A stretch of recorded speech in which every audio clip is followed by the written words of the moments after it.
Salut, c'est Trado. Voilà, vidéo de mise à jour pour l'indice parisien. Très belle séance aujourd'hui. Enfin bon, si on était baissier, puisque 2,5% de baisse, ce n'est pas rien. L'objectif baissier de la M7 a été bien sûr atteint et enfoncé. Et maintenant, on se dirige tout droit vers la moyenne mobile à 20 séances. Une fois de plus, et je pense que j'ai été victime d'un excès d'optimisme, hein. L'oblique bleu s'est révélé fatal, hein, puisque même si on a ouvert juste au-dessus, à mesure que les annonces solennelles de nos responsables européens mettaient en garde contre un risque d'explosion de l'euro, etc., on a perdu du terrain, et puis on a fini sur un quasi marubozu en terminologie japonaise, c'est-à-dire un grand chandelier rouge ou vert, en l'occurrence aujourd'hui naturellement rouge, avec une quasi-absence aujourd'hui de mèches hautes, de mèches basses. Bon, c'est pas exactement sans mèches, donc c'est pas un marubozu pur. Il demeure que le signal est clair, hein, ça a été la débandade.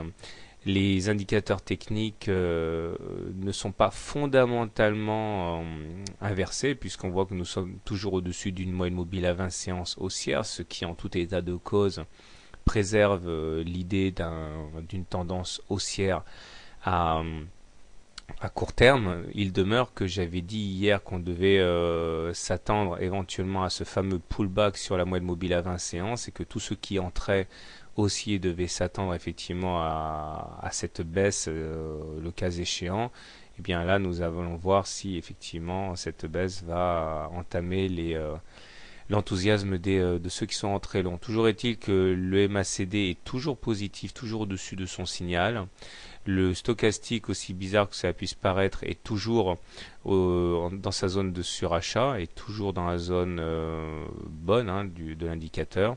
Et le momentum est aussi positif. Donc si fondamentalement rien n'a changé au niveau des indicateurs, il demeure que ça fait froid dans le dos. Ce qui a tendance à m'inquiéter surtout, c'est que nous nous sommes éloignés singulièrement de la médiane ici, noire, qui doit être impérativement ralliée, car autrement, si on devait sortir de la fourchette sans en avoir touché la médiane, on risquerait d'aller visiter au moins le bas de la fourchette d'Andrews noire, naturellement, par construction, c'est-à-dire les 2900, et puis même plus bas, puisque généralement ça entraîne une réaction épidermique en sens inverse. On verra. Toujours est-il que c'est pas très bon, et tout va dépendre finalement de l'issue du sommet européen, naturellement. Du coup, on commence à attacher un peu plus d'importance à l'existence de cette fameuse divergence baissière cachée sur le stochastique. Alors je répète pour les visiteurs qui viennent pour la première fois, on n'a pas fait de plus haut sur les cours alors qu'on en a fait un sur les indicateurs. Et ça peut être annonciateur d'une correction sévère. Pour l'instant, rien de grave, mais je pense pas qu'on puisse éviter un retour sur la moyenne mobile à 20 séances, c'est-à-dire un retour sur les 3050. Voilà. Donc bonne soirée, bon trade, et puis croisons les doigts pour que nos dirigeants sachent trouver une issue favorable à la crise actuelle lors du sommet en cours. Bonne soirée, bon trade, à demain.